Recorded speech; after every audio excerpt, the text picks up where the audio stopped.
恭喜陆离蝉联3届国际赌石冠军，成为玉石界当之无愧誉王。请问蝉联3届冠军，你有什么想说的吗？我要劝诫大家，玩石头可以，但不要赌，因为时赌时输。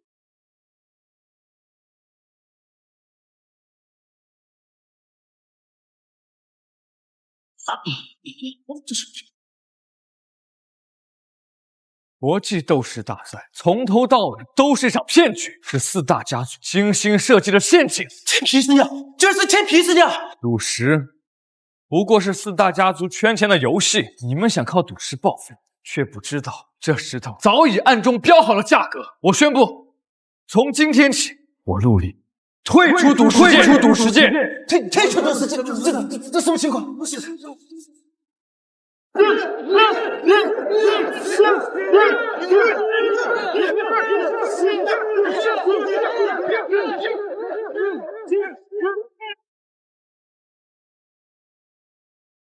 小六子，月姐让你去把楼上打扫一下。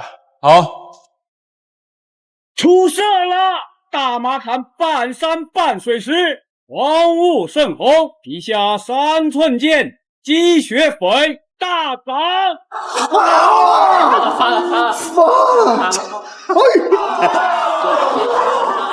要是老子也有这运气，还干个屁呀！猎尽了玉心，注定空欢喜。哎，我看你小子就是嫉妒吧？你打扫卫生的，懂个屁！快看，出猎了呀！啊！猎尽了玉心啊！真叫这小子说准了。九爷，这次4大家族来势汹汹，势必要拿下江北。他们已经通过赌石控制了江东、江西，若您再不出手，只怕沿江4省的矿脉都要落入他们之手了。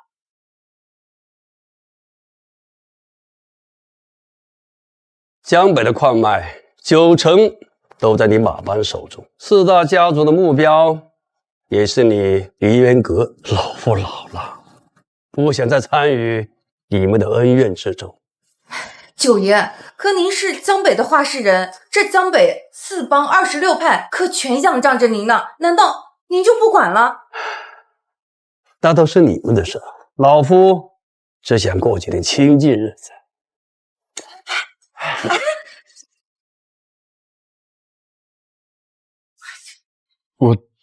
我来打扫卫生。苏老板，你这是要将老夫扫地出门呢？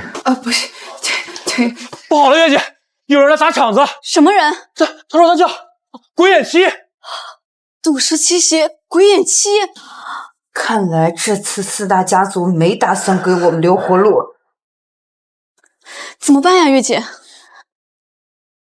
九爷留步。苏老板，还有何指教？江北矿脉，我愿拿出1半，请九爷出山。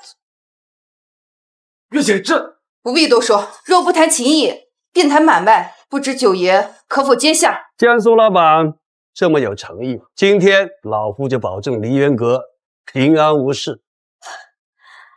那就多谢九爷，所有人跟我出去迎客。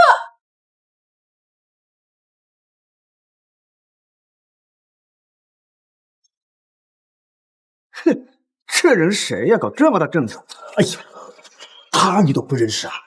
就是那个曾经横扫玉石界，一夜之间让无数高手倾家荡产的存在。传闻呐，他有一双鬼眼，任何石头在他眼中啊都无所遁形。江北梨园阁，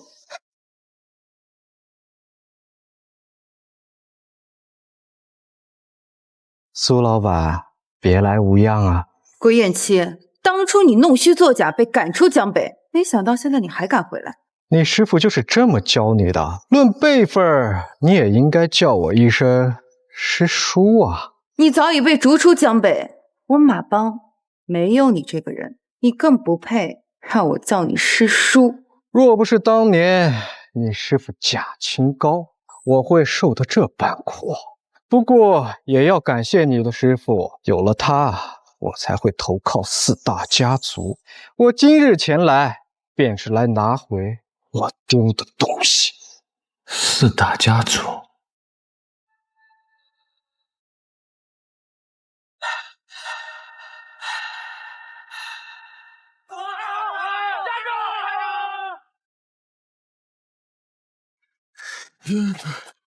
他妈的，逃！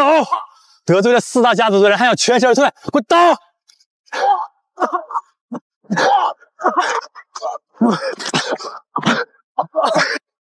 我拉起来！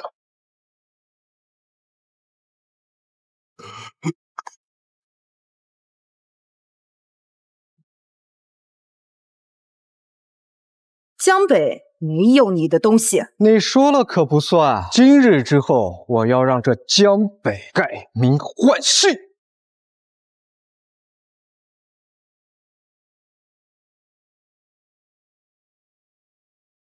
玩什么？你说了算，我都奉陪。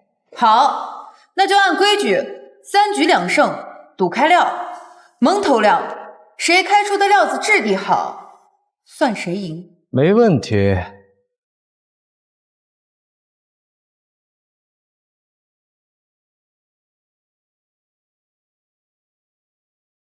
这是江东、江西还有江南的全部矿脉。苏小姐，你应该知道我要玩什么，接还是不接，就看你了。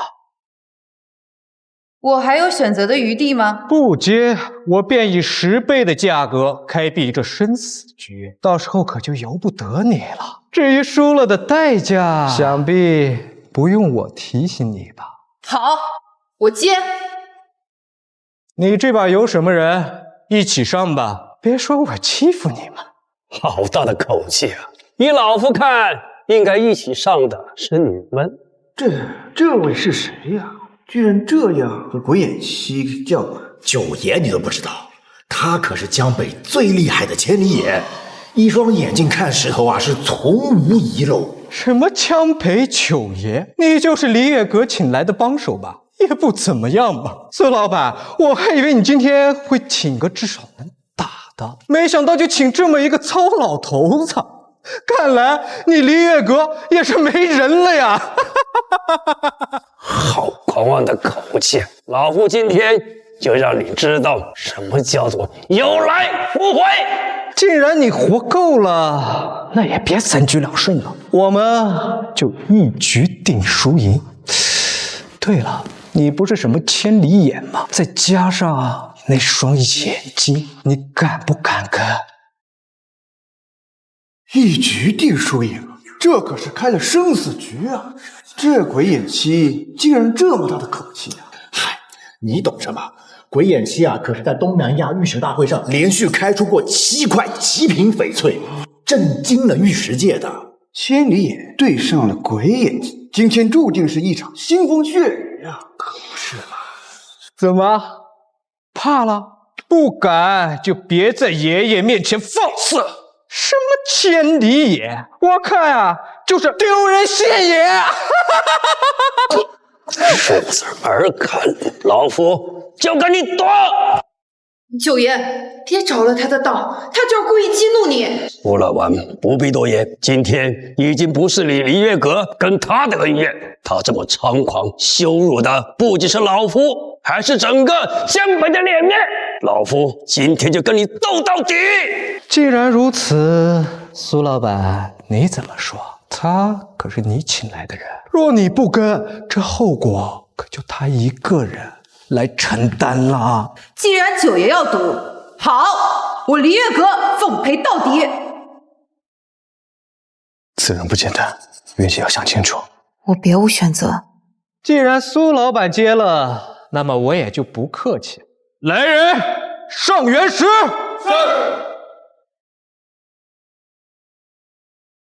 麻烦。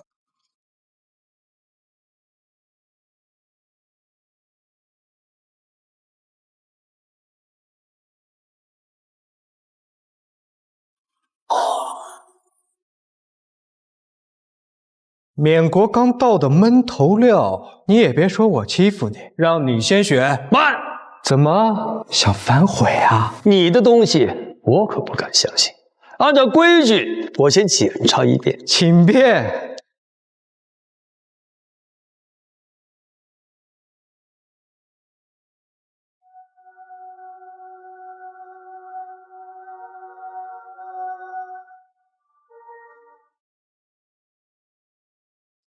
既然没问题，那就开始吧。不过，老夫并不想占你的便宜，10块原石，谁先显著就是谁的。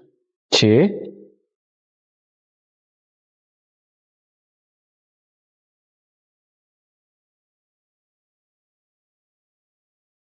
承让。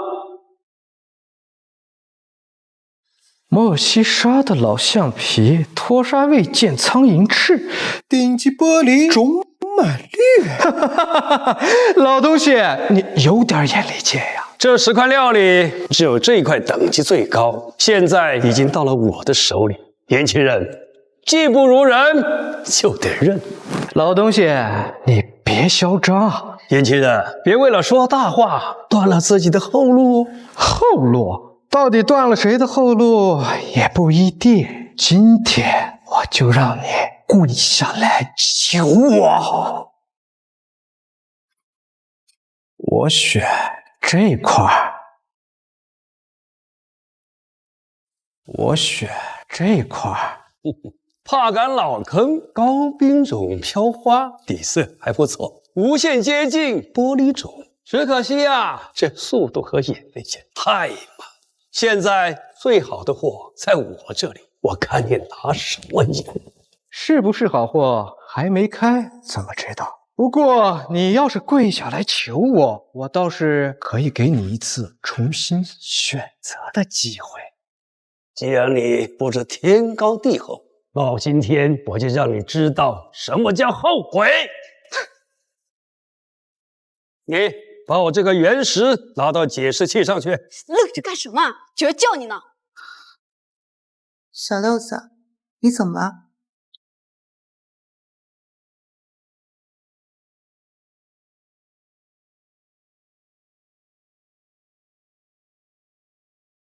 他受了这么重的伤，连水都喝不了，月姐为何还要救他回来？这世道，好人不容易，救他一命，就当是行善积德了。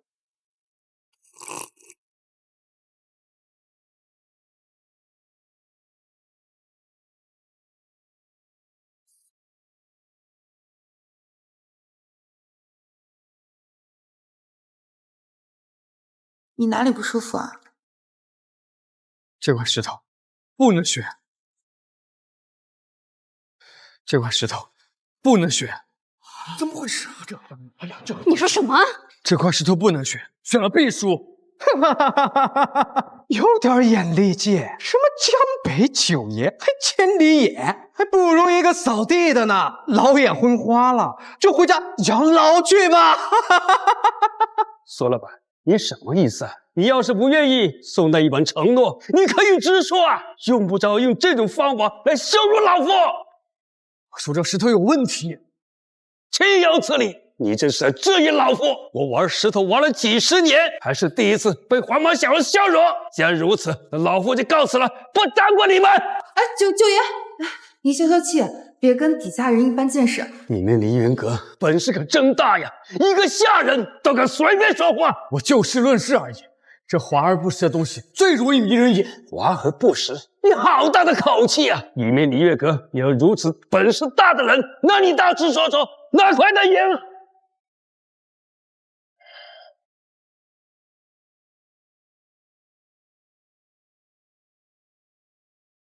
如果非要选的话，我选那块。本以为你懂点东西，没想到也是个草包。这是块公斤料，矿场上500块钱一麻袋。我今天特意带了10罐好料，你不选，你选它？苏老板，看来你是铁了心的要羞辱老夫啊！老夫那就成全你，苏老板，好自为之。九爷息怒，你算什么东西？这里有你说话的份儿。要是把九爷气走了，看我怎么收拾你！就是，我看你就是势力乏味，想存心害月姐。说，你是不是跟他们串通好了？你收了他们多少好处？我没有，还敢大言不惭！你要是再敢胡说，我打烂你的嘴！你们都别吵了，九爷是我请来的人，他说选什么便选什么。阿二，去拿石头。这石头不能解，一旦切开就没有后悔的余地了。你敢再说一句，小心我踢烂你的腿！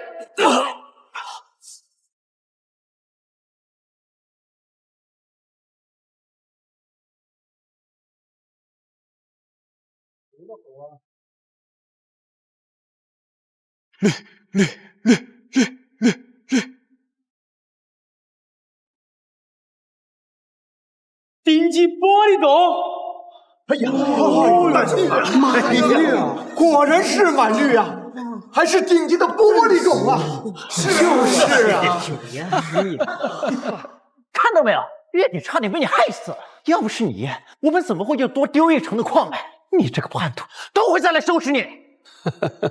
你那块还欠吗？我还是那句老话，只要你现在下跪道歉，我可以留你一条生路。生路？那你不妨看看自己脚下那条是生路还是死路？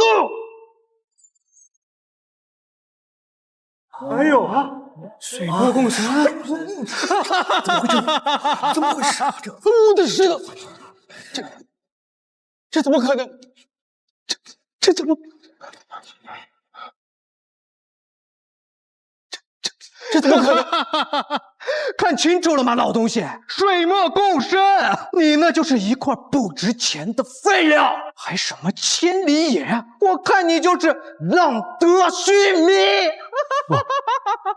走眼了，我看走眼了。愿赌服输，老东西，你那双眼睛留着也没什么用啊。来人，给我把他的眼睛挖出来！我什么我？愿赌服输，这么多人都听着呢。来人，给我动手！你们敢？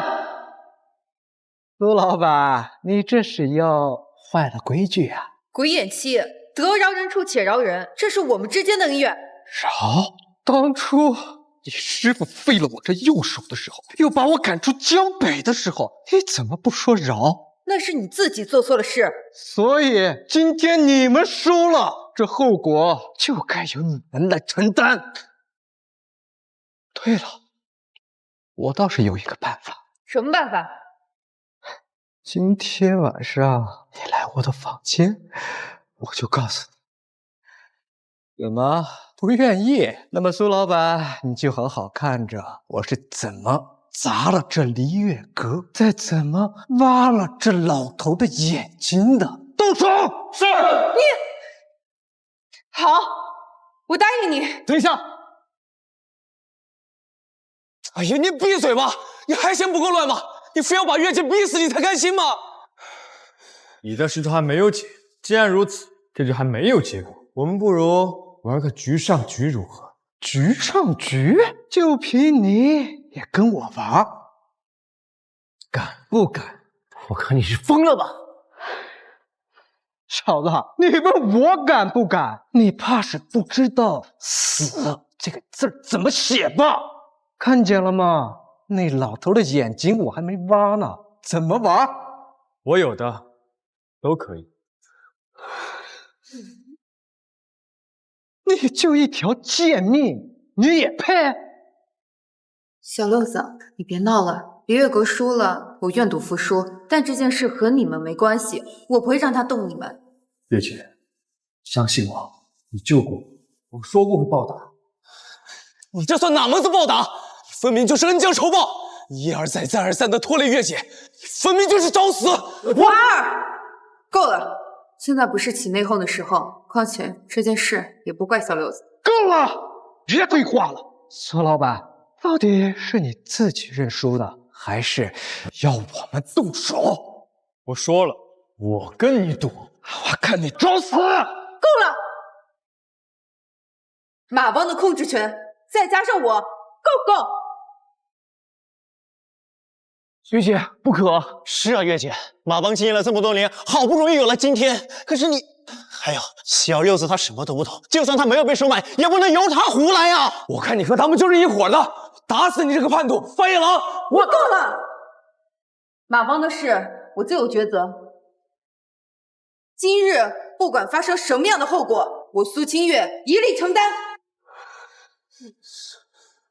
你不是就想要这个吗？再加上一句，输了马帮的掌控权和我任你处置。苏老板说话可算数，君子一言，驷马难追。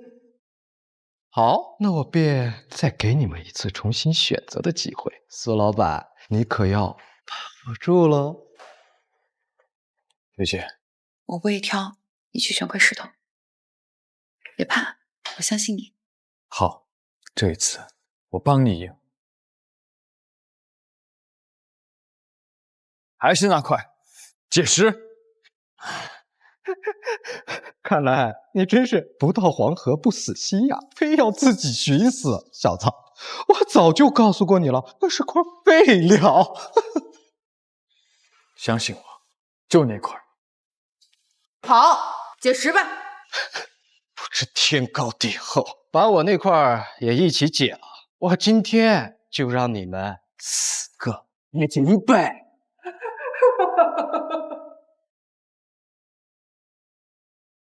慢着！怎么知道怕了要求饶？这样切不对。苏老板，这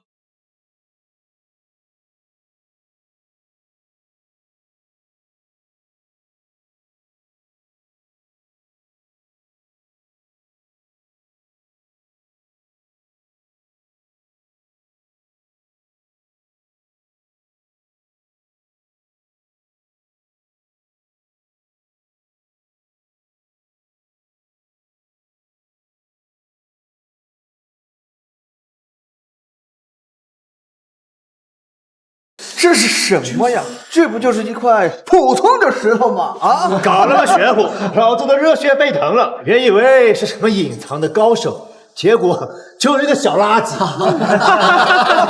这下真的完了！精彩，精彩！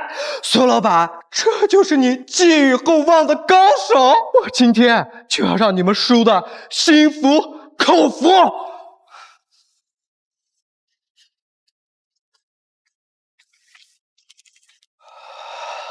睁大眼睛，看好了！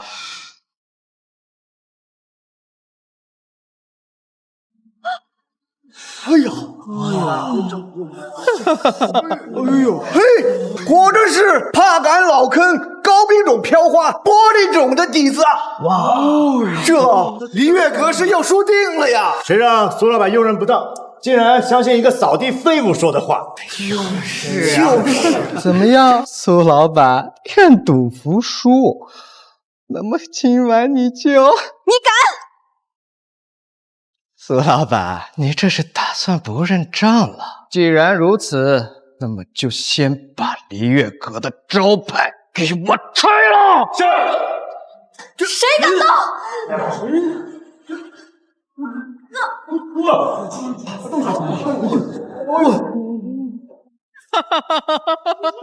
我早就说了，你就是叛徒！你快说，你到底收了他们什么好处？背叛璃月阁，背叛月姐！今天月姐要是出了什么事儿，我就算拼了这条命，也不会放过你。我不会背叛璃月阁，更不会背叛月姐。你还敢说？给我一杯清水。清水？你这是知道自己要输了，准备给我们表演一个饮水自尽？清水可不够劲呀，老夫就赏你一杯开水。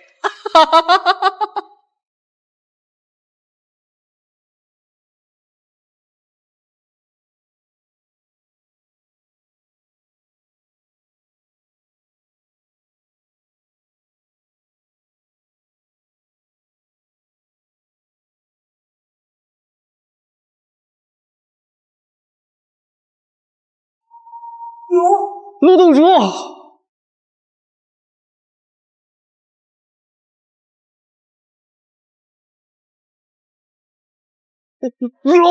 陆洞主，陆洞主，这有生之年居然还能看到《诗经》记载的风采共振矿啊！撒屁！这分明是免国绝矿，30年龙血翡翠，要不比比成色？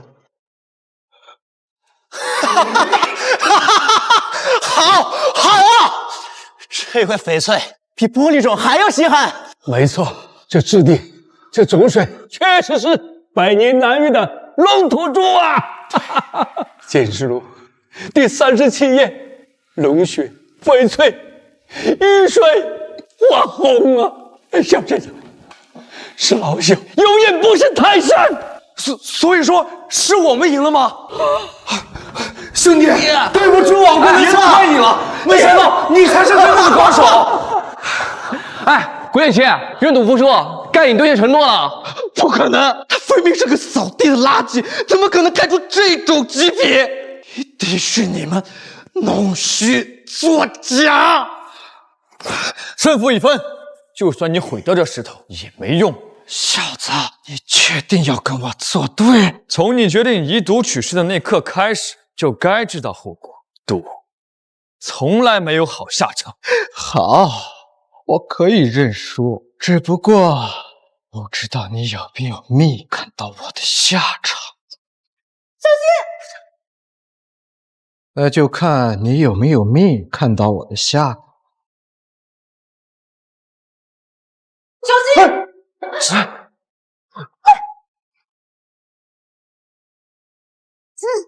你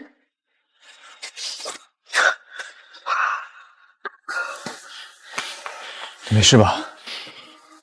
鬼眼七不是善茬，小心他使阴招。好小子，有点实力。鬼眼七，你不讲江湖规矩，你那只左手也怕是不想要了吧？你们敢动我，今晚4大家族就会把追杀令贴满江北的每一条街道。少他妈吓唬人！今天不留下点啥，你休想出这个门！你们能把我怎么着？耍赖耍到我璃月阁的地盘上，真当马放没人了吗？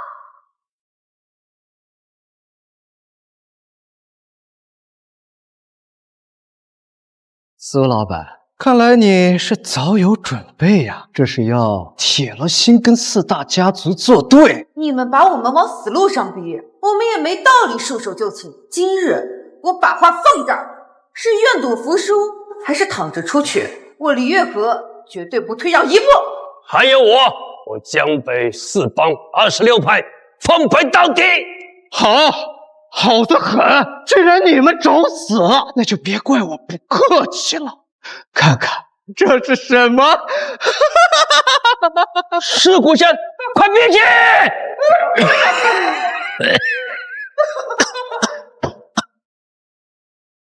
看看这是什么？尸骨仙，快闭气！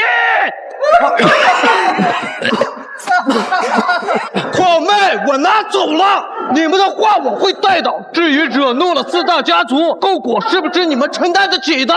撤！操！谁让他给跑了，还拿走了矿脉？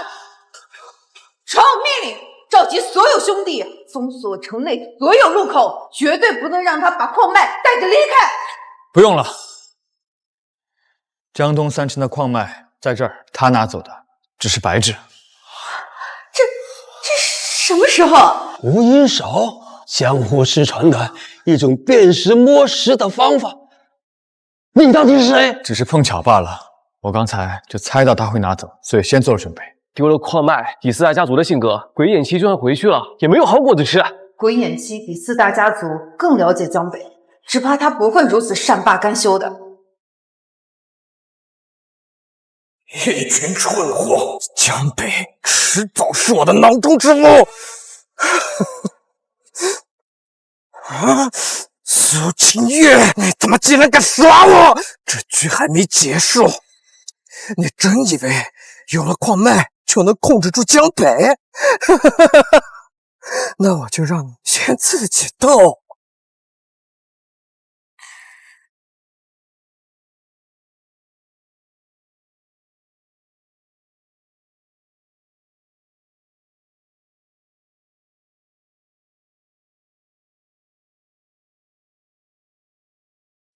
小六子，既然来了，陪我喝一杯。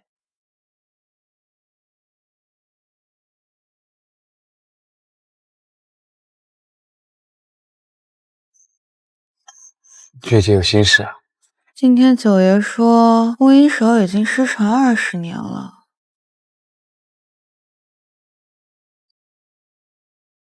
你到底是什么人？一个该死却没死成的人。算了，你不想说就不说。不过，你这么有本事，不应该被埋没。这算什么本事？不过是运气罢了。但凡涉赌，从开局的那刻起，就已经输了。王月，你们放开他！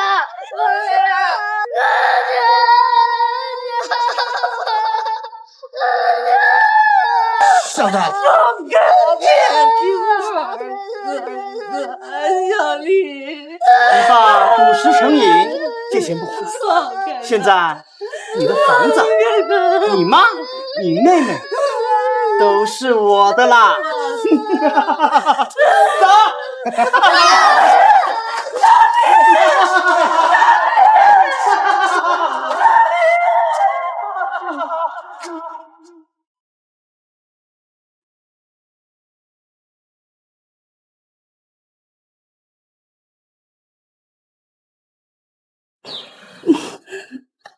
都会害人，你爸就是贪念太深，陪人做戏，别变成他。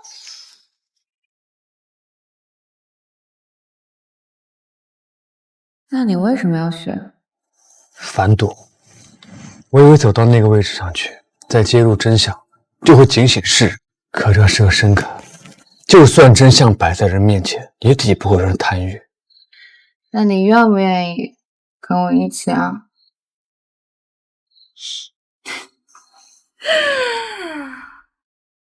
我师傅临终前跟我说，你看这江北，表面繁华，内里却早已烂透。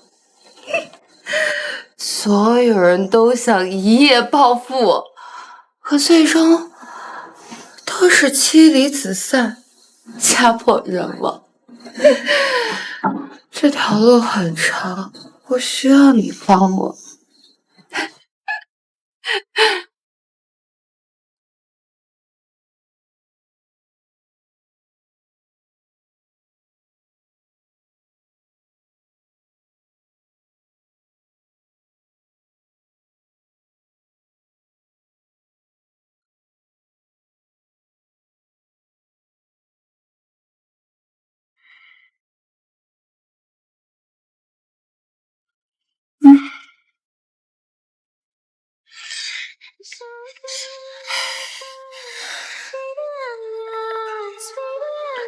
小六子，你还没回答我呢。月姐，你醉了。我是醉了，不过我知道我自己在干什么。我需要你。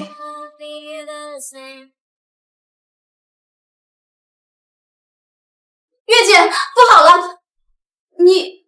你们什么事？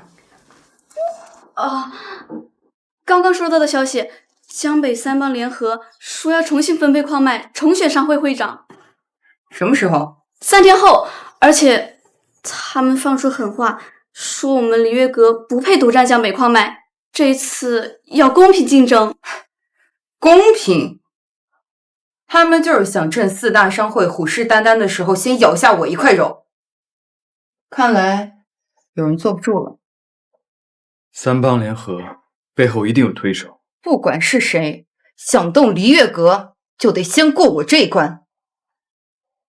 小六子，我想你明天陪我去个地方。好。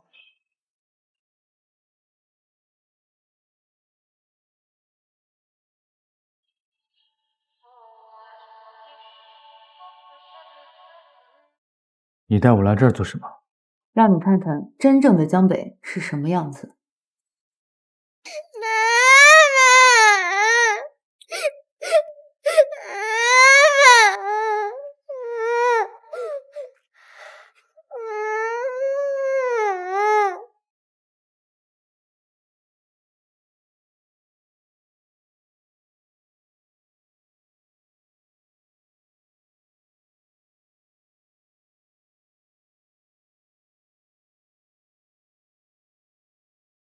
他叫老周，年轻的时候是矿上的工人，后来迷上了石头，一夜之间输光了所有的积蓄，还欠下了高利贷。儿子被打死，老婆被逼得跳楼，就连自己的一双手也被债主砍了下来。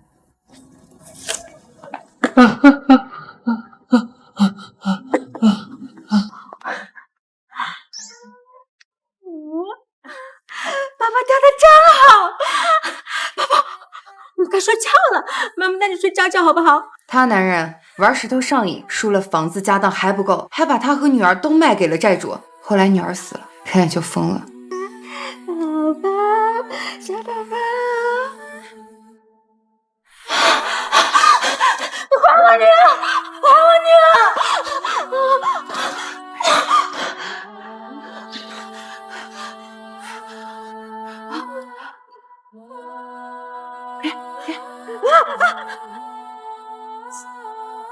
姐，女儿，女儿，他疯了10年，找了他女儿10年。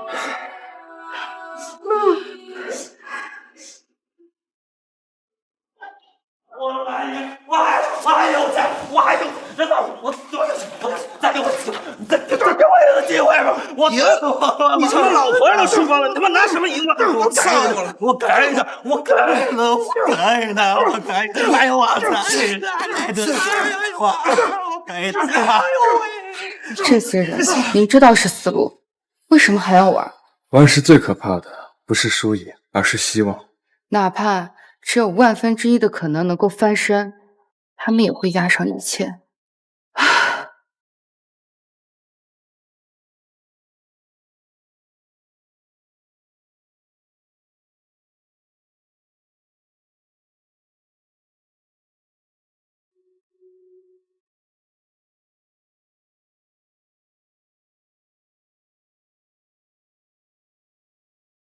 这里是江北最大的矿场，那时候的江北一片混乱，没有人出来主持局面，这里也就被挖空了。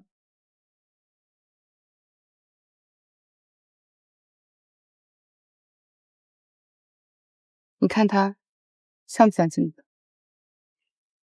可总有人认为这里面藏着财富。我找到了，我找到了，这是我的，我的，我的，我的。可他们明明知道这都是假的。可这行就是这样，这是我的。他们就是愿意相信。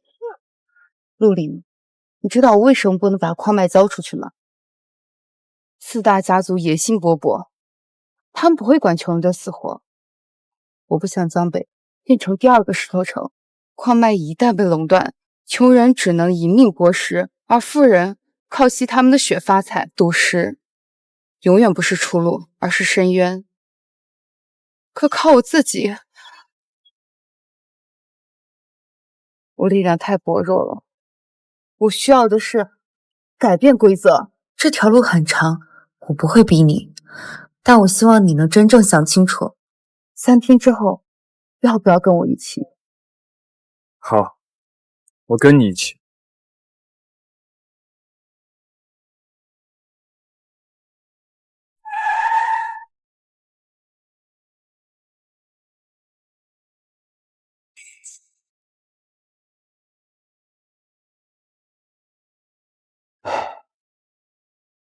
等一下，有问题。怎么了？今天的事情感觉不简单，得做2手准备。知道了。你过来，去通知九爷。是。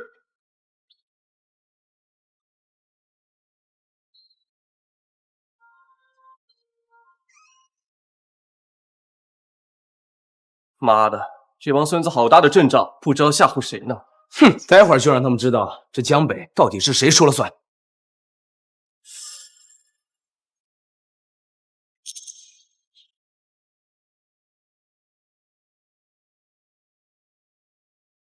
鬼眼七，你他妈还敢露面？上次的账咱还没算清楚，这一次又是你挑拨的吧？什么账？我怎么不记得？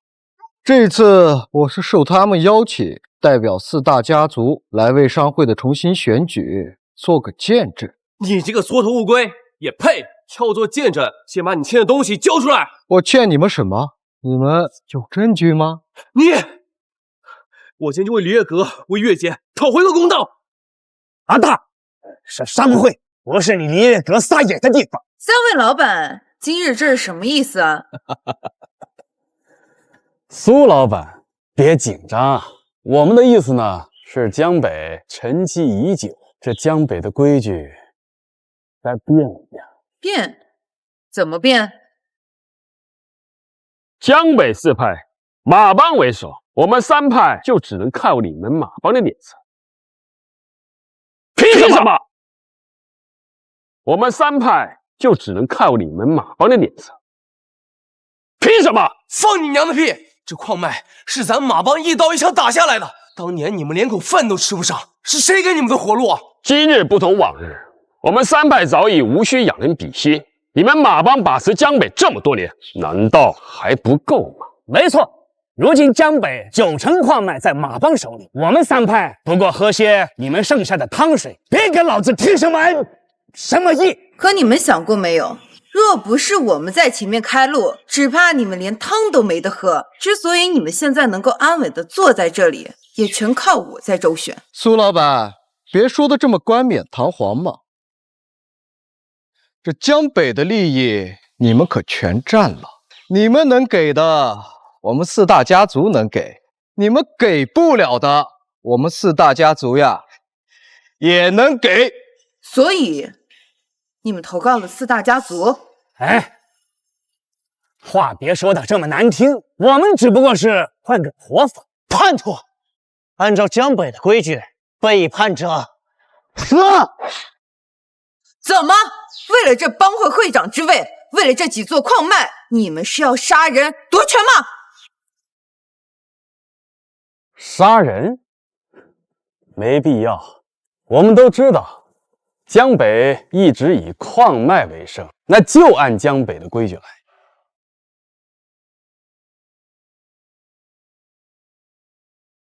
开始。要是我们赢了，商会会长重新推选，你们交出矿脉，重新分配。放娘的屁！你明知道我们的规矩不可开始。哦，我知道了，你们就是商量好的，非要夺了这商会会长的位置，是不是？那他妈就放马过来，看看我这把刀，他答不答应？你少他妈在这装犊子！真以为老子怕了你们？你们早已经不是10年前了。凭你也敢在老子面前横？更何况，就算你厉害，双拳能敌4手吗？老子明着告诉你，今天这局，你们接也得接，不接也得接。所以，你们是为了这点蝇头小利，要分裂江北？苏老板说话别这么难听嘛！你们马帮代表不了江北，只要你们交出东西，江北一样是原来的江北。好，我接，说吧，怎么玩？玉姐，不可以啊！我们马帮开上运时，但是不可以开始。他们就是想逼我们交出矿脉。没错啊，他们就是料定了我们没有人，才敢这么明目张胆的。别他妈跟这帮胖子废话！想要矿脉是吧？除非从老子身上踏过去。说的冠冕堂皇，那么前些日子你们从我手里拿走的矿脉又算什么？说一套做一套，你们马帮的行事风格倒真是让我们大家大开眼界。是我苏清月做的，我认，但我不挑事不惹事，也不怕事。别人欺负到我头上，我自然要自保，但对你们，对江北，我问心无愧。你们要玩，可以。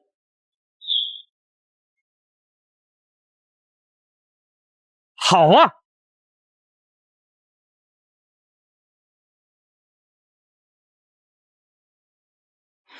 江北的矿脉就在这儿，我商会会长的位置也在这儿。你们谁有本事，尽管赢了拿走。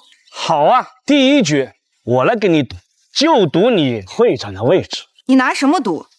我的位置够吗？不够。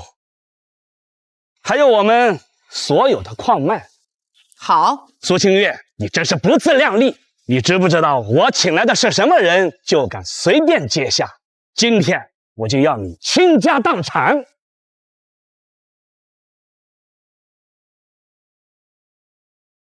哈哈哈哈哈！这是魔手沈千山，你竟然叫来了佛手沈千山！沈千山是谁？你这都不知道？你到底懂不懂开石啊？算了，要是你懂的话，也不会在离月阁打扫卫生了。上次姑且算你运气好，这佛手沈千山可不好糊弄啊。我们南国赌世界一共有7邪，这佛手沈千山排行老2。想当年，在20年前，他曾一连开出8块帝王玉，连鬼眼七都只能排在他后边。不过赌世7邪，现如今早已被4大家族收拢。这沈千山出现在这，不知3帮到底跟他们达成了什么协议？不知道苏老板这边派谁上呢？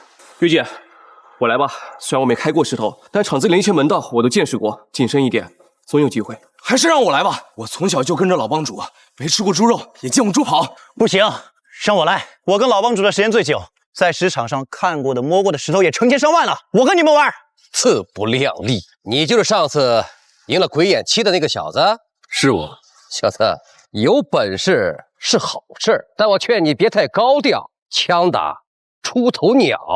有没有本事还不知道呢，上次说不定只是运气好，但是这开石呀，光凭运气可不行呀。是啊，还得脸皮厚，比如赖张。你怎么不敢？上次我跟你说的事，你考虑怎么样了？江北以开石为生的路是该变一变了。江北的天是要变一变了，但还轮不到你这个扫地的说了算。要想跟我赌，只怕得拿出点筹码来吧。你想要什么？我师弟上次输掉的沿江3省的矿脉，还有你马帮的控制权。苏老板怎么样？敢不敢加呀？那你们的赌注也不够了。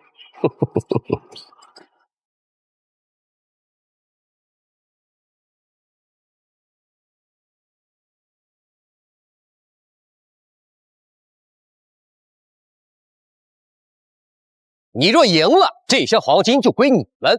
我沈千山从此退出赌石界，够不够？你退不退出赌石界跟我没关系。1箱黄金就想换3省矿脉，加马帮控制权，只怕这分量还是小了些。你还想要什么？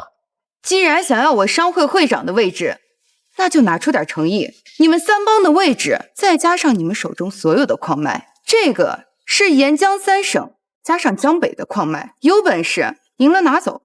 月姐，不可，小六子他用人不疑，疑人不用，我们已经没有退路了。你们倒是说话呀！这可是拿下江北的绝好时机。我们被压了这么多年，你们不是也早就想？好，我陈四海干，那我也奉陪。苏老板，你真的以为靠一个扫地的就能逆风翻盘？我从未想过逆风翻盘，但只要有我在，就别想动我脚下这片土地。废话少说，怎么玩？小子，我不欺负你，让你先选。行，那就玩最简单的，蒙头料，一刀断生死。你我各选1块料，现场开始。你确定要这么玩？小子，我听说你上次就是这么赢了我师弟的，你真以为你还能有这么好的运气？我还没说完呢。兵种以上，满料者胜。啊，小子，你到底会不会开石？1块翡翠打倒兵种已是难得，还得满料，哪怕最好敞口的石头也达不到吧？你确定这堆石头里面有？若是没有，那便算我输；可若是有，你们却没有找到，便算你们输。好大的口气！这些料子都是20公斤以上的兵种满料，痴人说梦嘛！你可别乱来。上次在璃月阁，你赢算你侥幸，这次在他们的地盘，若是输了，就是啊，月姐已经压上了所有。你们敢不敢？好，我倒要看看你能开出什么样的兵种满料。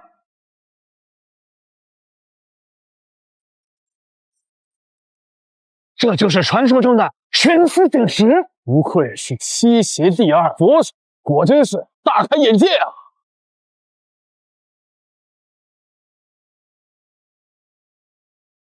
我探完了，这里面没有兵种满料，你输了。是吗？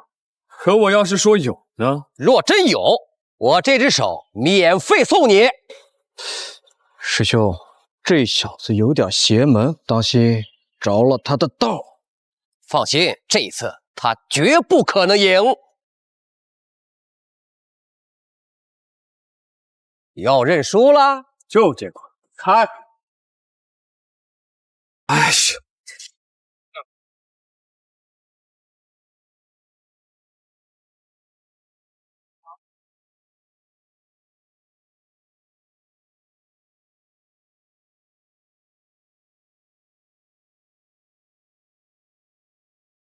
兵种满料？怎么可能？哎，真的是兵种满料！小六子，你行啊！哥，我跟你有仇啊！哎呦，不好意思，没控制好力道。太好了，这次是我们赢了。对，怎么样？你们3个的位置还有这些东西，这次可不能再耍赖了吧？你不是说能帮我们赢吗？现在怎么回事呢？怎么回事？被骗了呗！连我们的小六子都赢不了，你们也不行嘛！就是。慢着！怎么又想耍赖？耍赖？我看耍赖的是你们吧？你什么意思？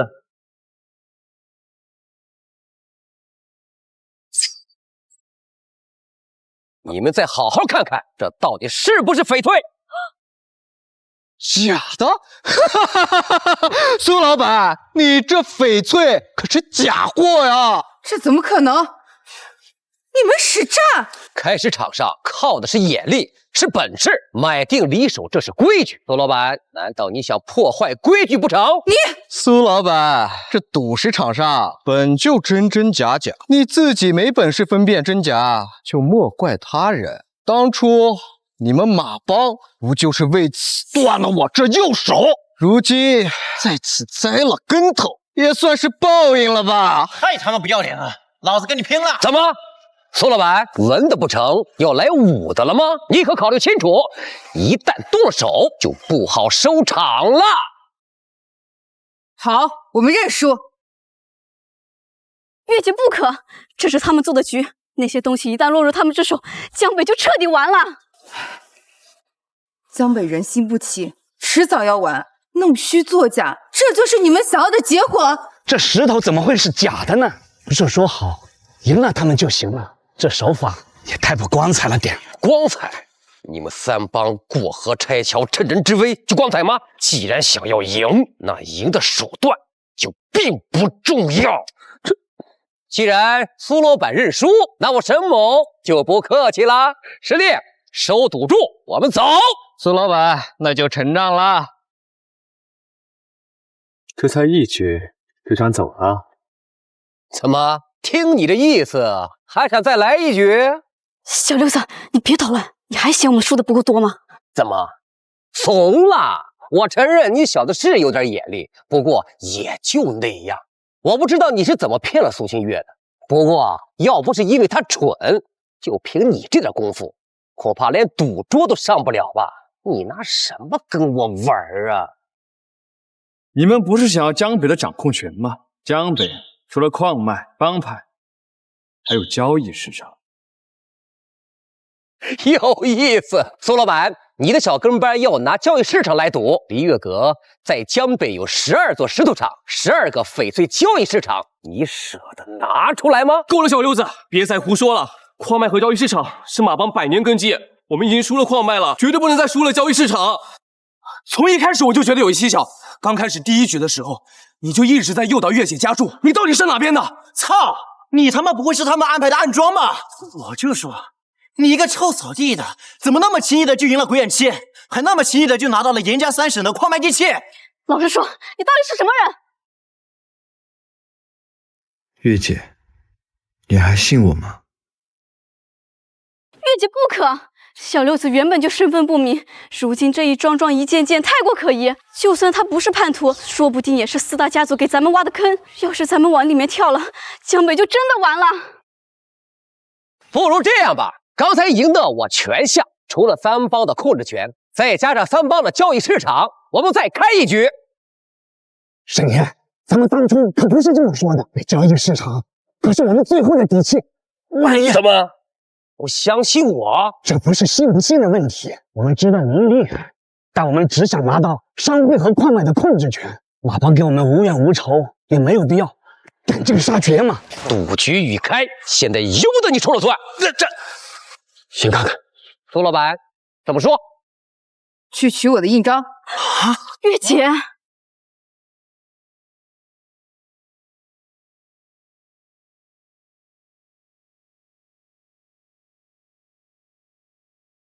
这是我璃月阁所有交易场所的印章，你有7成把握？没有。那你还敢跟他们赌？你疯了！你知不知道江北有多少人指着这次交易市场活命？没有人能控制输赢，一旦开了局，便再也身不由己。我没把握，他们一样没有。想不输，除非永远不赌。永不开始，就连马帮都做不到，更何况你？现在赌不赌，由不得你。这局玩什么？那就赌开口料。怎么蒙口料玩不过，就玩开口了？好，既然你不怕死，我也不跟你废话，速战速决，赌一线天，怎么样？什么是一线天？就是只切一刀，凭切口定输赢，看谁的刀口距离翡翠最近，又不伤到肉里。这种玩法不仅考验眼力，还考验手法和切割功底。好，那我要这块。什么？你选这块？这块看着就不好切。小六子，我们月姐可是拿上身家性命跟你赌，你会不会选啊？你不会知道自己快输了就破罐子破摔吧？这一线天不仅要看翡翠的成色，还有位置、大小。你这样，你让我觉得你是我的卧底。既然你选那块，那我就选这块。来人，拿切割刀。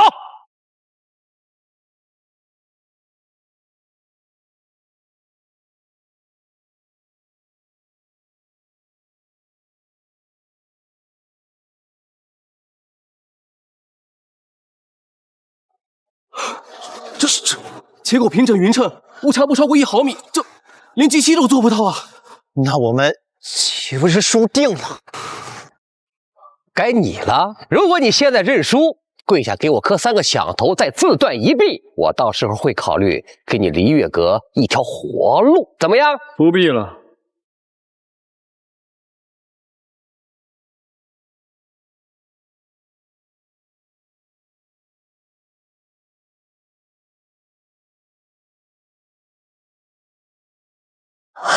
这好，光滑如丝，切口擦着鱼肉过，却又不伤肉里，网络游丝走线，这就是传说中的游丝切。不可能！别胡说八道！怎么可能？这种刀法早已失传，这世上只有1人会。莫非你是？你输了。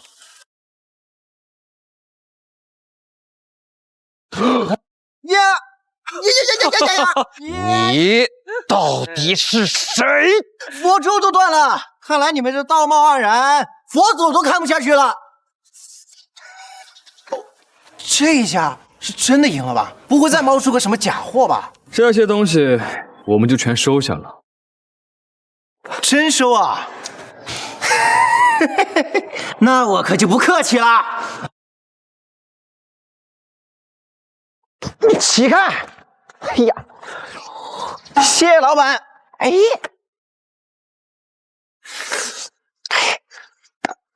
走开！谢谢老板，谢谢老板啊！谢谢了。我自己压。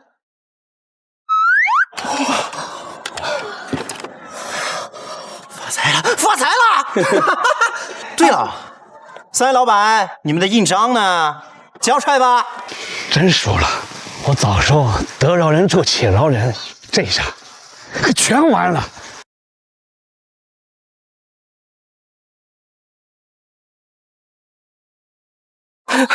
叶姐，走吗？我们走。3、2、1，站住！谁都别想走！站住！谁都别想走！沈千山，你还要干什么？我要跟他再来一局。你们的筹码已经输光了，你们拿什么玩？当然有，赢了就想走，没这样的规矩。今天这局，你来也得来，不来也得来。沈千山，你别得寸进尺，这可是在江北的地盘。哼，江北又如何？如今四大家族已渗入，三帮已完全归顺。我若要赌，你马帮又能如何？是吗？放屁！我们什么时候归顺了？我们只不过是跟你合作，互惠互利。合作？现在可由不得你们！你什么意思？什么意思啊你啊？什么意思？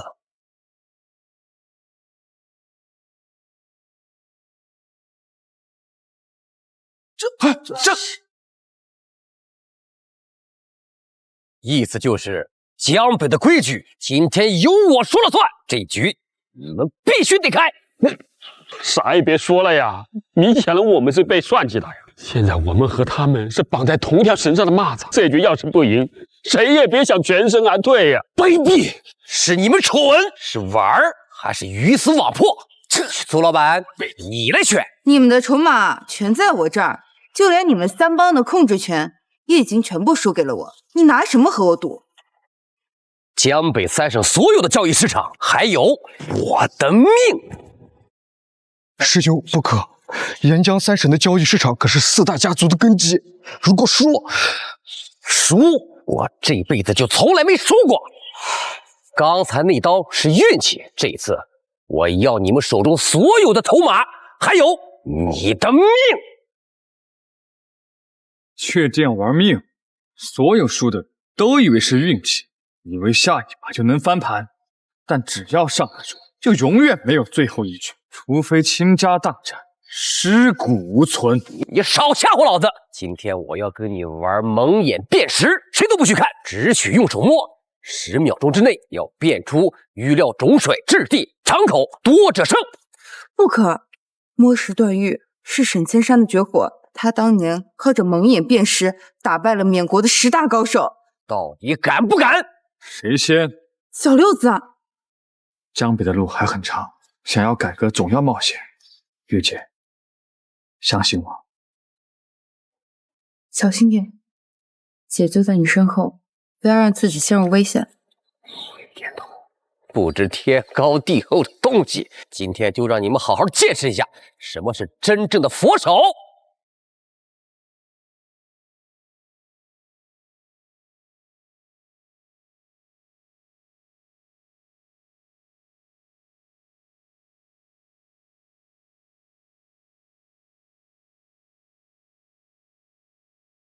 是红线问玉，10年前缅国10大高手就是输在了这招之下。你以为我师兄这佛手只是浪得虚名？这才是他真正的本事。10秒到。1号莫那敞口，雪花棉呈柳絮状；2号大马砍水石，黄翡带松花味儿；3号后江敞口，红木下必出积雪。10秒3块，连松花的气味都能变出来，我们还能赢吗？该你了。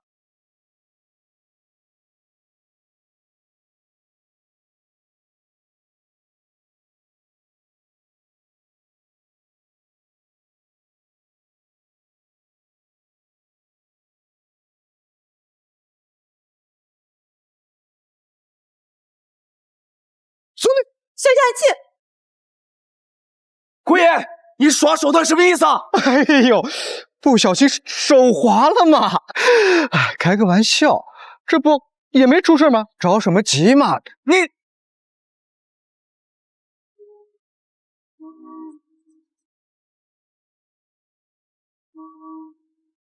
时间到，怎么样？磨到几块？磨出来了吗？4号灰卡青蛙皮，皮下3寸有蟒带。5号莫西沙脱沙料。怎么不继续往下说了？我只摸到2块。原来只摸到2块呀，还以为你有多厉害呢。那么这个结局不是已经确定了吗？还要开吗？还未解实，谁输谁赢还尚未可知。看来你们是不到黄河心不死啊！那今天就让你们输得心服口服，给我开刀！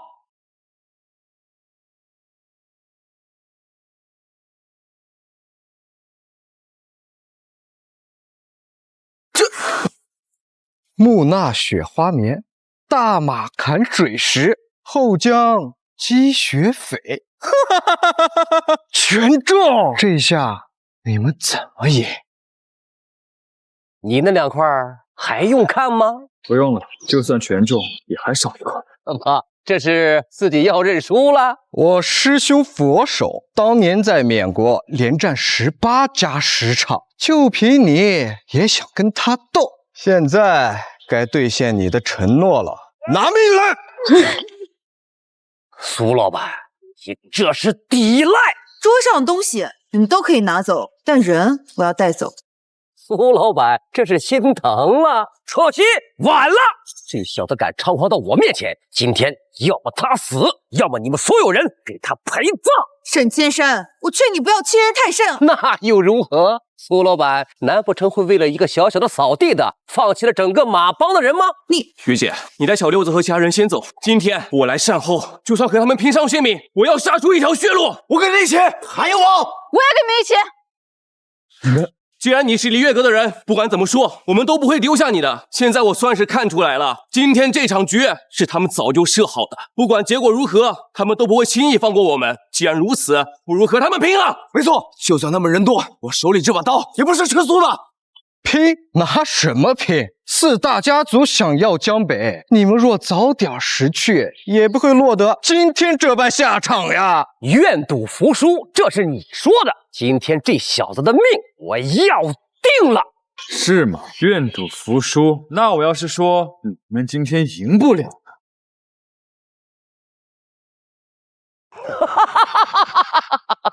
赢不了，小子，你知不知道你在说些什么？我看他是知道自己翻不了身，吓傻了。现在结果摆在面前，怎么还要在这垂死挣扎吗？你验过你自己的石头吗？我的石头就摆在眼前，还需要验吗？木纳厂可的雪花棉不假，但那是新厂仿老厂的做旧料，看到这酸石纹了吗？大马砍水石，黄翡是后天沁色的，松花味是化学药剂泡的。放屁！我师兄怎么可能看走眼？至于这块后姜料，根本就不是翡翠。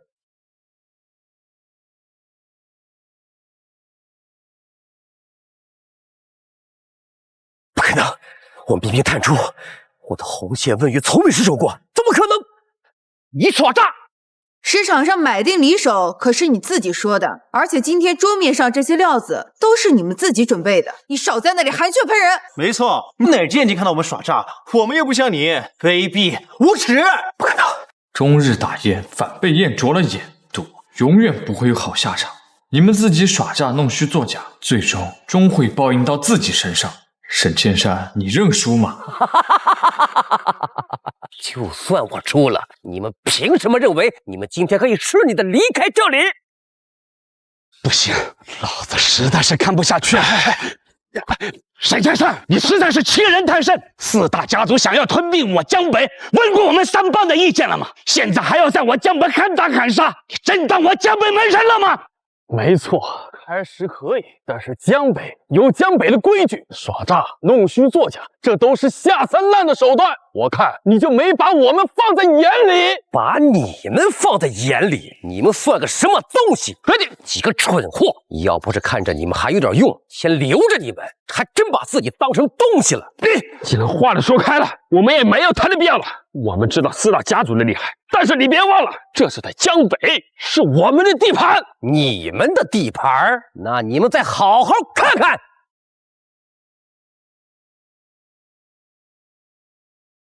你以为我跟你们合作，还带人来帮你们，是为什么？如今这4大家族早已渗透3帮，你们拿什么跟我拼？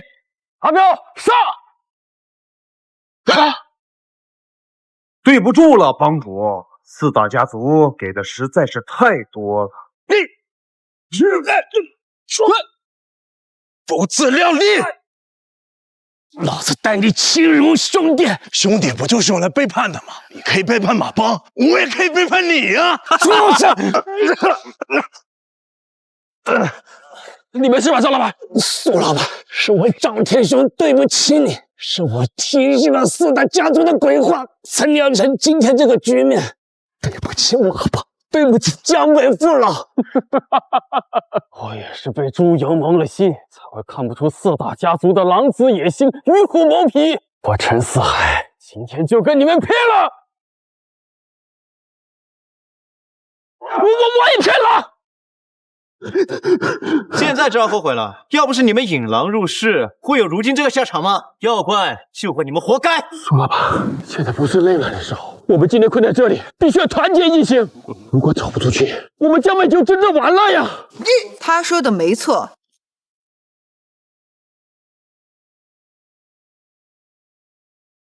不过，你们真的确定你们今日一定会赢？陆老板，难道还有什么办法吗？四大家族渗透江北的时间还不长，你们不过是使了些手段，控制了些人，说到底啊，还是在赌。我说过，只要是赌，时赌时输。小六子，时间够了吗？刚好，我倒要看看谁敢在我江北的地盘上胡作非为。上！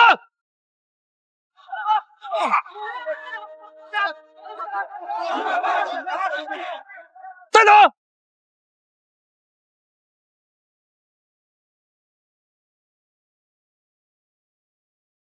九爷，江北有江北的规矩，我倒要看看谁敢在江北的地盘上胡来。江北九爷，我劝你还是别淌这趟浑水。江北四帮26派同气连枝，你们四大家族的手也伸得太长了吧？所以你们刚才一直在拖延时间。不然你真的以为我与你赌最后一局是为了你手上那些筹码？你是为了放松我的警惕。没错，现在你们的人已经全部被我们控制了。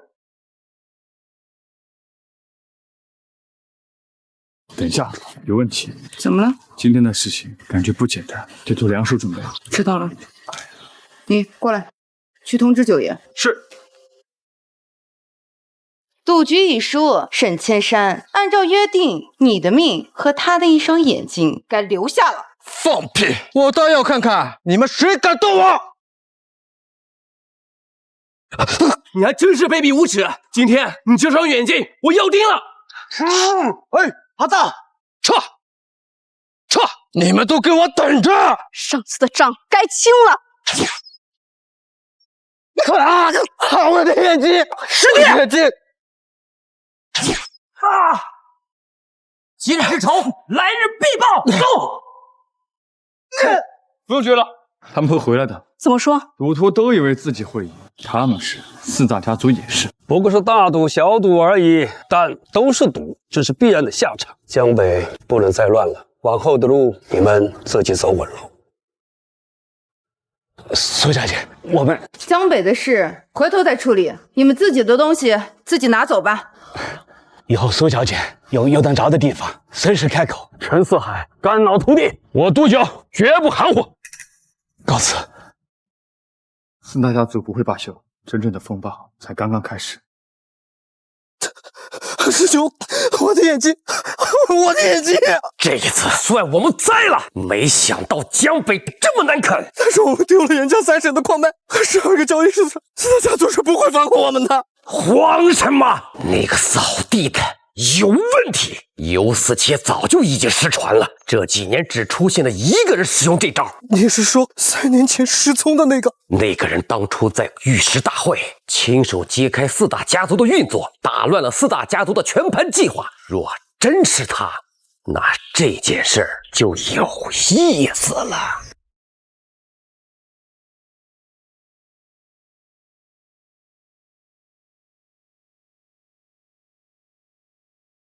在看什么呢？我有没有跟你说过父亲的事情？他曾经也是我们家的一家之主，也曾撑起过我心中的那片天。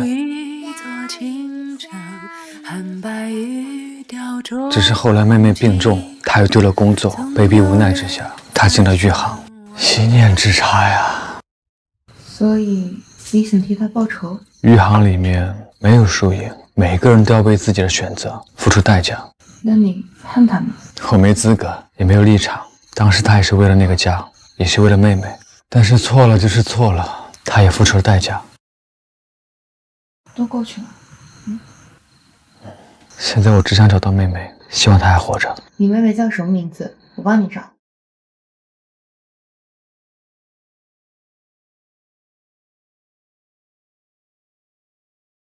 家主，你是说沿江3个省的矿脉，还有12个交易市场都给你们弄丢了？家主恕罪，原本我们已胜券在握，可没想到李月阁竟然还有高手。高手？江北除了那个九爷，还有谁能赢得了你？那人是李月阁一个扫地的。什么扫地的？但是那人会游丝情手法，据我所知，这种手法只有5年前在御史大会上消失的那个人才会。你是说陆离他没有死？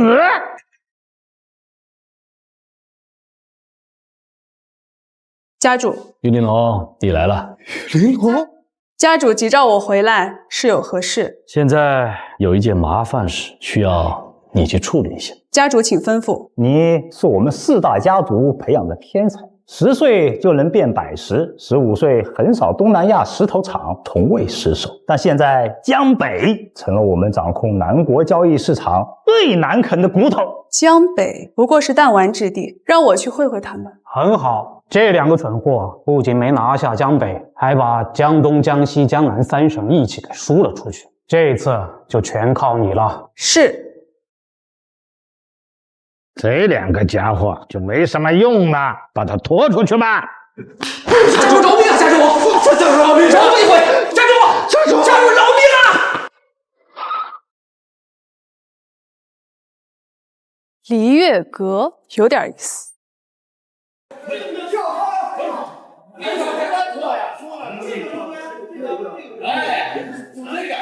这块好啊！哎，好啊！我瞧瞧，皮可紧实，纹路清晰，就它了。不错呀，木纳场口的料子，这质地出肉的概率很大呀。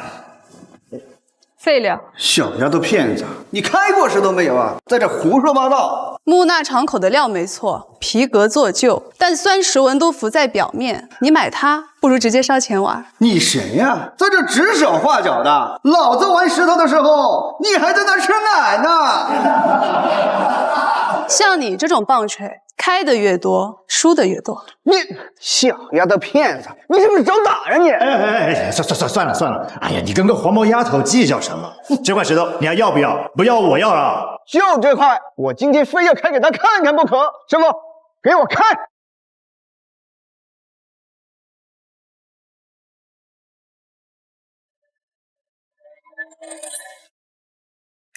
就是一块普通石头，什么都没有。怎么可能？你自己看看。我说了，一块废料。你少说废话！你先，你来呀！你找一块好的出来看看。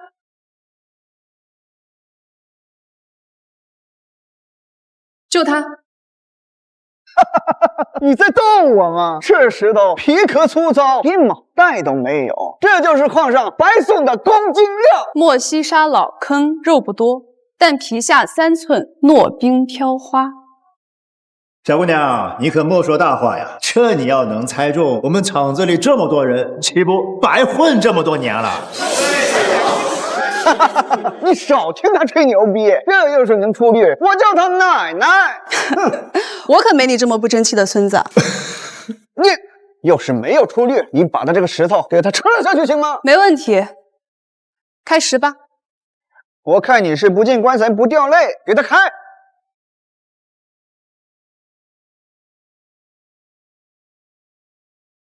真是落冰飘花呀！哦，啊，怎么可能？刚才谁说要叫奶奶？叫啊！快叫啊！叫啊！叫奶奶！叫奶奶！奶奶。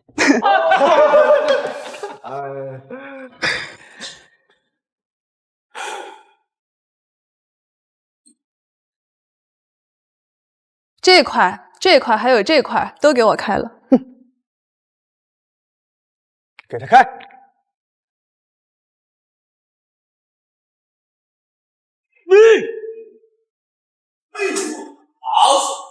有力，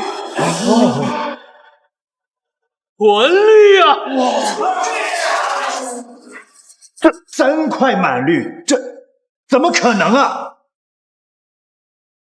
这块开，还有这块，我开。绿，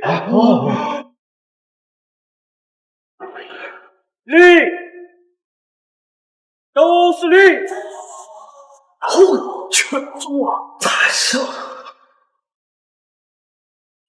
神，真神了！小姑娘，要不我也叫你奶奶，你教我看石头好不好？什么你奶奶？这是我奶奶！奶奶在上，请受尊人一拜。以后你就是我的亲奶奶了呀！起来吧。这位小姐好眼力啊，不知怎么称呼啊？买石头的客人而已。怎么，李月阁开门做生意还要查户口啊？小姐您说笑了，只不过像您这样的高手，整个江北怕是都找不出第二个。是吗？可是我听说梨月阁里藏龙卧虎，就连扫地的也都是高手。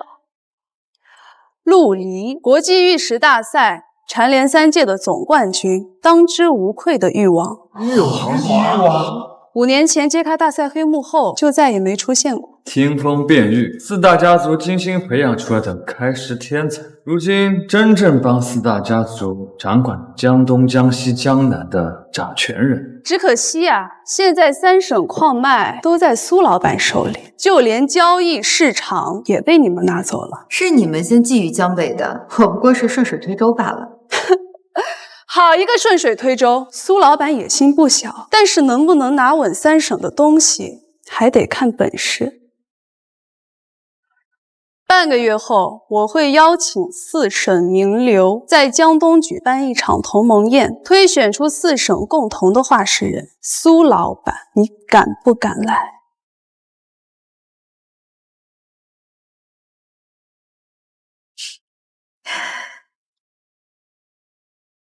一定夫人。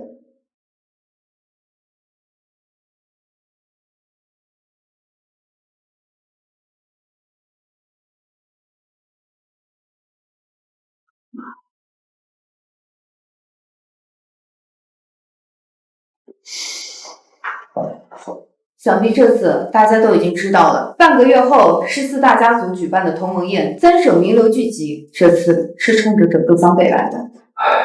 那我们都不去，守护江北。南郭沿江4省相互牵连，相互掣肘，江北矿脉最多，但江东的水运码头开着90%的石料进出，江西掌握着工匠，江南把持着翡翠销路。若是不去，3省一旦结盟封锁江北，将会是两败俱伤。就算我们拿着3省的矿脉和那几家交易场所也没用，只有去了才能博得一线生机。那就去，我们都去。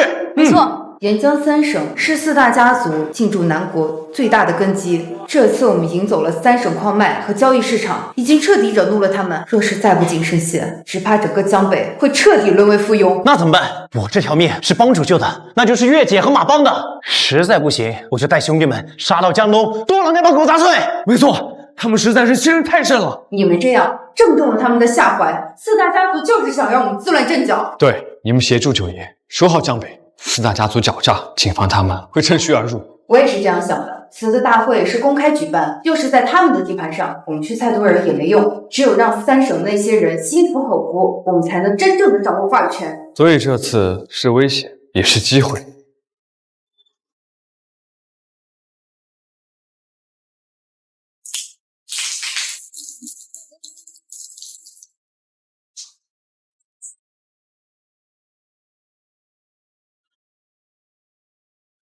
马帮第37代掌门苏清月在此立誓，无论这次结果如何，人在江北在，人在江北在。你们都先出去吧，小六子，你留下来，我有话要跟你说。好。你真的是那位誉王？是，不过5年前御史大会以后，誉王就死了。所以当初你受伤和4大家族有关。是，南国赌市盛行，是资本所趋。4大家族宣扬赌市，却操纵比赛，从中牟利。上层的人赚得盆满钵满，底下却是民不聊生，妻离子散。可你一个人也改变不了什么。是，所以我跟你一样，我走到那个位置，就是为那一天。那你有没有想过你自己的结局？但有些事情总要有人去做。我相信我是第一个，但绝不是最后一个。只要有人听进去，就值得。所以此次我不希望你跟我一起去，我希望你可以留下来。若是这次我回不来了，就帮我带着马帮和江北走得更远。马帮和江北都是你的，没有人比你更合适。所以这次你一定要回来。而且他们这次来也不只是冲着你来，他们知道我的身份，肯定不会放过我。而且我答应过你，会一直陪在你身边。这条路道阻且长，但是我们会一起走下去。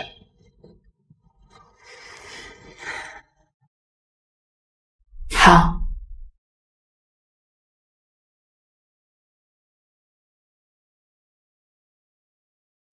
今日同盟宴，不为争利，而为谋局。沿江4省同气连枝，却各自为政多年。为了4省更好的发展，我提议从今日起，4省矿脉、水运码头、交易市场全部整合，由一位话事人统一调度，共谋发展。放屁！江北矿脉自古独立，凭什么要合并？就算合并，也该由我们江北自己说了算。不服？可以。10场的规矩，赢者通吃。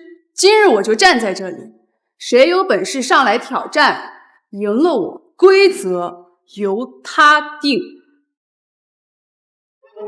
哎，别冲动，这玉玲珑啊，代表的是4大家族，他本身也是听风辨玉的高手，10岁就横扫东南亚市场，从无败绩。旁边的冷风是缅国石头大王的关门弟子啊！难道就任由他们吞并江北？先静观其变。这马帮不是没有来吗？哼，什么江北4帮啊？我看也就不过如此嘛，连个能上台挑战的人都找不出来。江北如何，与你无关。是与我无关啊，不过等你们江北并入到我们3省，那可就跟我有关了。你们急什么？我们还有人没来呢。谁不知道马班的规矩？不开市，不赌石，怕是一个赌石的师傅都没有吧？哎，想靠他们赢啊，不如干脆直接认输得了。以后这江北矿脉就由我们3省代管了。放你那的狗屁！马帮上次那可是赢了。继续说呀，怎么说不出来了呀？啊，一帮蠢货！我看呀，马帮的人也不会来了。既然没人上来挑战，那就是没有意义。既然没有意义，那我宣布4省合并之事。慢着！哎，来了。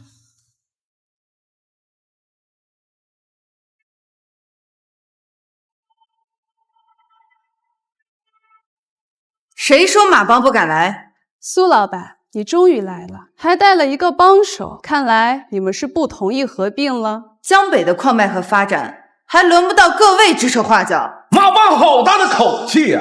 我们沿江3省可都在这儿呢，你以为现在是你们江北的地盘吗？没错，不同意就拿出点本事。哼，江湖规矩，胜者为王，不用与小姐出手，先赢过我们3省再说。行，是一个一个来，还是一起来？哎呦，这哪来的野狗在这嘤嘤狂吠啊？江北是没人了吗？还是说你们明知道自己会输，故意找个这么个玩意儿来恶心我们？哎，要不这样吧，你们直接认输得了，对吧？我们以后还能给你们一口汤喝。你们要是输了呀，那可就一无所有了。你们就这么确定我会输？你觉得呢？你知道我们今天请来的人都是谁吗？孙老，江东赌石第一人，缅甸公盘5届连续标王得主。周桓安，江南御汉世家周家继承人，曾创下3游园当时纪录。张启明，江西玉雕世家掌门，不仅开玉功夫出神入化，纹身识玉那也是堪称一绝。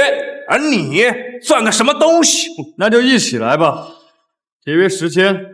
年轻人好大的口气啊！今天我就让你知道猖狂的代价。1敌3啊！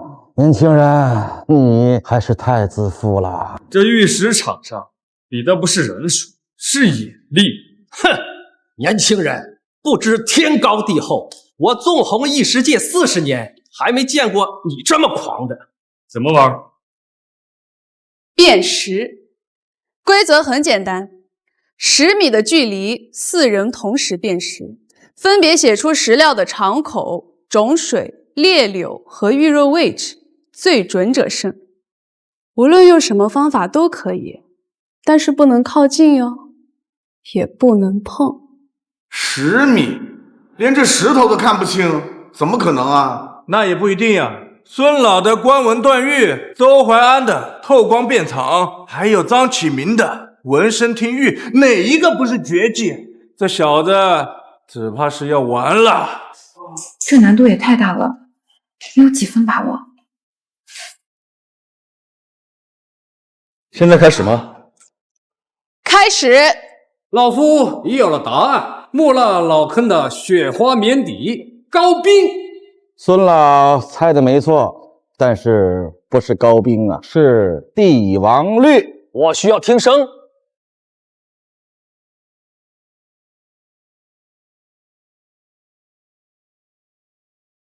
皮下3寸，位置靠右，边缘有裂。那你的答案呢？你是被吓到了吧？话都不敢说了。如果要是猜不出来的话，现在认输也还来得及。这样，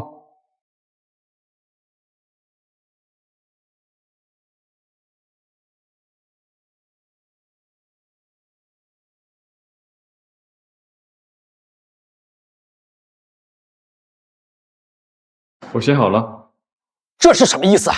你是辨不出来了吧？装神弄鬼！宣布结果吧。宣布什么结果呀？这很明显就是开口料啊！这玉肉都已经显而易见了，你还写个无？是啊，哪怕只有1成，那也不可能没绿呀。对呀，玉小姐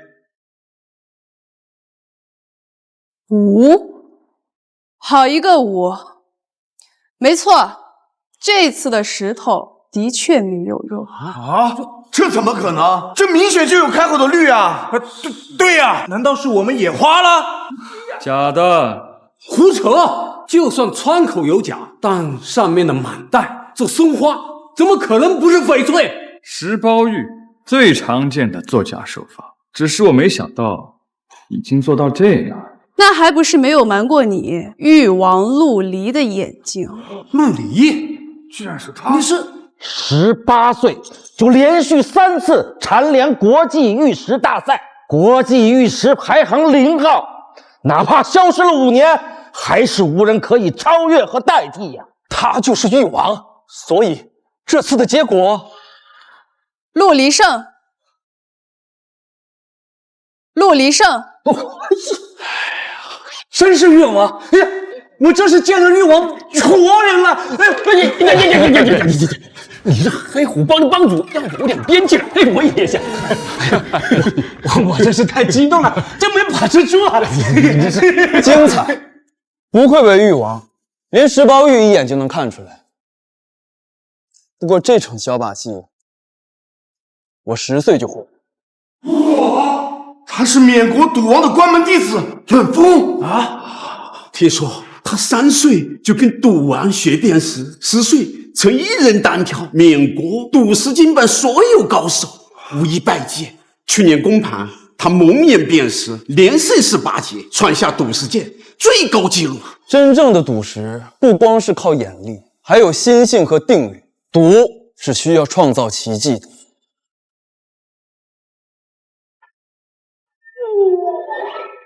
是翡翠，这还是隔空解玉。冷风的劈空剑玉，连赌王都自叹不如。怎么样，誉王？这一次我跟你赌，敢不敢玩点新鲜？这个冷风心狠手辣，之前和别人赌石，不是断了双手，就是剜了人眼。你小心他放阴招。怎么玩？上千层塔！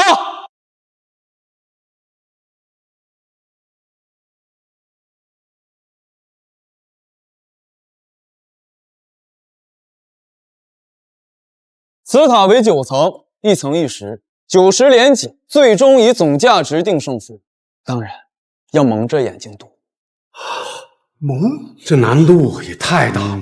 这不仅要眼力好，还要速度够快，并且要同时算计9块石料的敞口特性和种水搭配。更可怕的是蒙眼呐，这完全是靠肌肉记忆和空间感知。这种难度，就算是赌王来了，也未必能做到。现在认输还来得及。冷风从小在暗室练功，能够在完全黑暗的环境下辨玉。性命重要，若有危险，立刻停下。好，怎么，誉王还有什么遗言吗？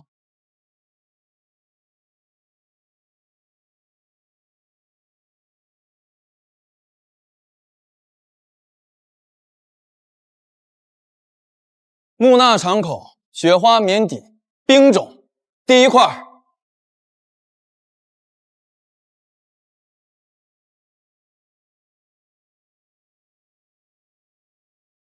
冰种飘花2000万，神了！这速度跟精准度都太绝了。后江老坑黄翡红雾，第2块。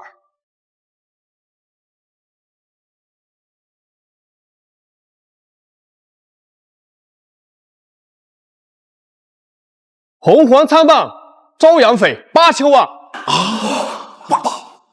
太不可思议了，竟然是10分海剑的朝阳翠，真不愧是赌王最得意的关门弟子啊！这誉王在干什么？该不会浪得虚名，连1块都挑不出来吧？他该不会要选这一块吧？这一块风化纹明显的总料，但凡懂点赌石的新手，那都不会要啊！看来誉王的神话今日要终结了。誉王的神话今日要终结了。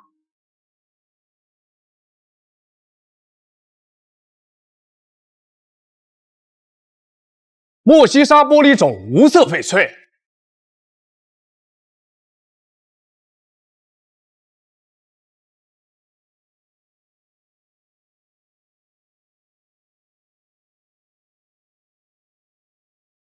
会卡春带彩，大马坎3色福禄寿。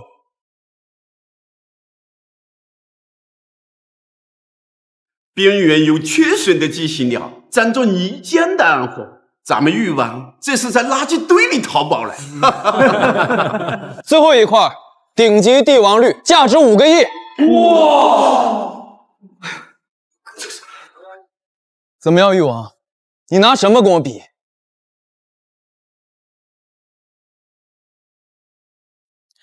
一共9块，一起开了吧。这种被雷劈过的废料，喂鸡我都嫌多余。你是不是知道你要输了？所以才在这哗众取宠博人眼球。可惜赌石只有输赢，不过看在你给大家逗乐的份上，我可以饶你一条命。我也告诉你一句，输赢没到最后关头都会有变数。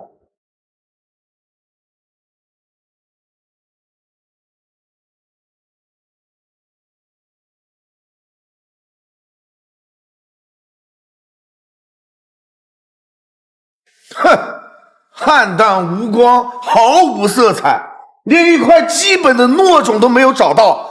我看这个什么誉王啊，他就是徒有虚名罢了。我看你们江北啊，就别垂死挣扎了。直接逼入我们三省，还能给你们一口汤喝。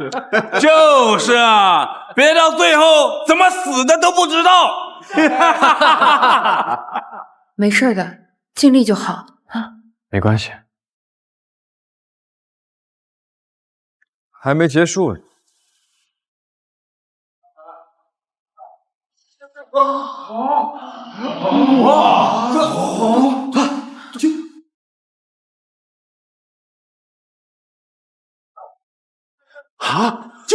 九星连珠，这就是传说中的九星连珠啊！在我有生之年，我能见到这样的奇观呐！每一块玉都平淡无奇，但是放到一起，却能将光影融合呀！它折射出了最绚丽的颜色。那这几块料能值多少钱呢？对，值多少钱？无价，无价。我只在古书上看过记载，这是玉石界顶级工艺，单独的玉石貌似不值钱，但合在一起足够买下半个江东啊！哎呀，反败为胜，果然不愧是誉王吗？不可能！你怎么会选九星连珠？这只是一些破烂，况且根本没有人见过九星连珠。陆离，认输吧，交出马帮，救出江北。今天我还能饶你一条命。怎么，赌王的徒弟就这么不要脸？输了就要动手吗？你放屁！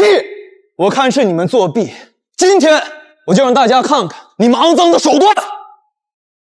听风辨玉的赌石大会，难道就是靠杀人夺命吗？这就是你们四大家族的规矩！这就是你们四大家族的规矩！冷风，谁让你动手的？玉玲珑，你别忘了今天我们来这要干什么？破坏四大家族的事，你知道后果。用不着你提醒我，我玉玲珑做事自有我的规矩。最后一局输了，江北易主，四邦交权，从此再无誉王。那若是你输了呢？若是我输了，江北独立，三省资源为江北让路，我玉玲珑自断双手，从此再不碰赌石，怎么样？好，那若是你们耍赖呢？我不会耍赖，在场的各位都是见证。我代表江中当这个见证人。我代表江南周家。最后一局，你想怎么玩？都可以。好，不愧是誉王，你的实力我已经见过了。论赌石，我未必是你的对手。那不如这局我们来拼一拼运气。怎么拼？蒙眼扔铜钱，一会儿那架子上的石头我会让人换位置，抛到哪块算哪块，开出价高者胜。好，这是什么赌法？真要比运气吗？哎呀呀呀，我看不像，辨识、换位、听声，还包括眼力、耳力，还有记忆力。我看呐，不简单，不简单。这个玉玲珑可是四大家族精心培养的杀手锏，不知道。公平起见，一起吧。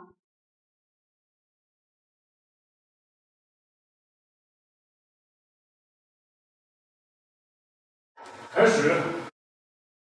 不自量力！小心！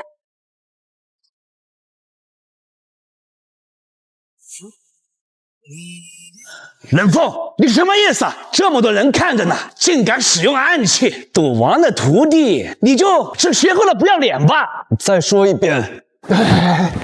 冷风，你若是不讲规矩，我们江北也不是什么好欺负的。看来是天意，我输了。你若想重来，这局可以不算。赌场如战场，运气也是赌的一部分。既然输了，我玉玲珑愿赌服输。玉玲珑，你疯了！玉玲珑，你真的要背叛四大家族吗？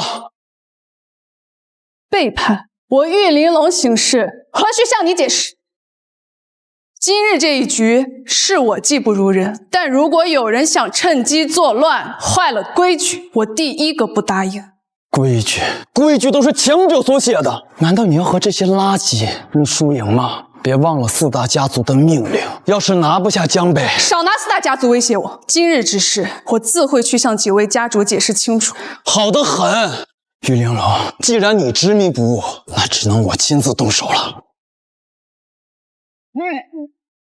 我今天只为江北而来，不想节外生枝。若你非要相比，别怪我不客气。没错，我们江北不惹事儿，但我们绝不怕事儿。大不了鱼死网破。我们今天也许走不出这里，但你们也别想好过。好啊，那我就看看你们到底有没有本事。小心！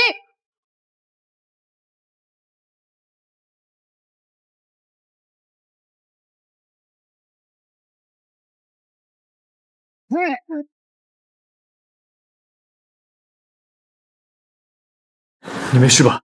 哥哥，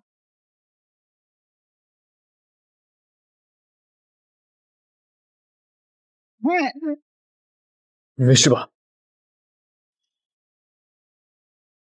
妹妹，妹妹，玉玲珑，你果然背叛了四大家族。四大家族把沿江市场的生意都交给你，你就这么吃里扒外吗？到底是谁吃里扒外？冷风，你别以为我不知道你从缅国赶来江东是为了什么。你什么意思？你是他们派来监视我的吧？我帮四大家族掌控沿江，而你们私下里又达成了什么肮脏协议？你知道？我当然知道。沿江三省是我的心血，也是我长大的地方。我若不知，三省早就被你榨干，划到你们缅国的地界了。所以你一直都在筹谋，怪不得他们对你有疑心。玉玲珑，这是你自己在找死，可不能怪我。都当你干什么呢？玉玲珑背叛四大家族，谁要是抓到他，就是四大家族的功臣。玉玲珑，这就是你背叛的下场。来人！怎么回事？都当你干什么呢？上啊！好啊，难道连你们都背叛了吗？今天谁要是抓住玉玲珑，我就去四大家族面前去给他们请功，让他们做沿江掌权人。你真以为我这几年在吉省是白经营的吗？既然我早知道，自然早有准备。你们！冷风私通叛军，企图侵吞沿江，罪不容诛。这是从他房里搜出的密信。我们沿江四省虽有矛盾，但这是我们内部的事。没错，内部的事情我们自己内部解决，绝不允许一个外人来搞分裂。好得很，玉玲珑，我没想到你留了一个后手，这次是我大意了，我们后会有期。拦住他！玉玲珑，你敢动我？我是缅国赌王的关门弟子，四大家族和我师父不会放过你的。冷风勾结外敌，意图分裂沿江四省，证据确凿。今日我玉玲珑就替四省除害。玉玲珑，你以为你杀了我，你能有什么好下场吗？那就不劳你费心了。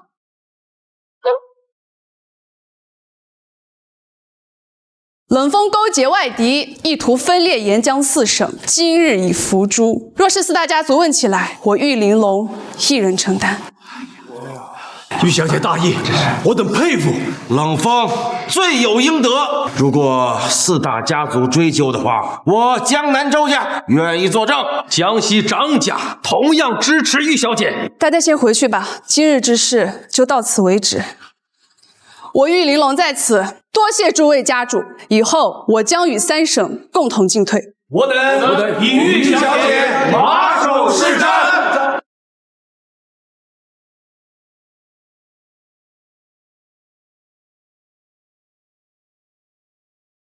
你真的是我哥哥吗？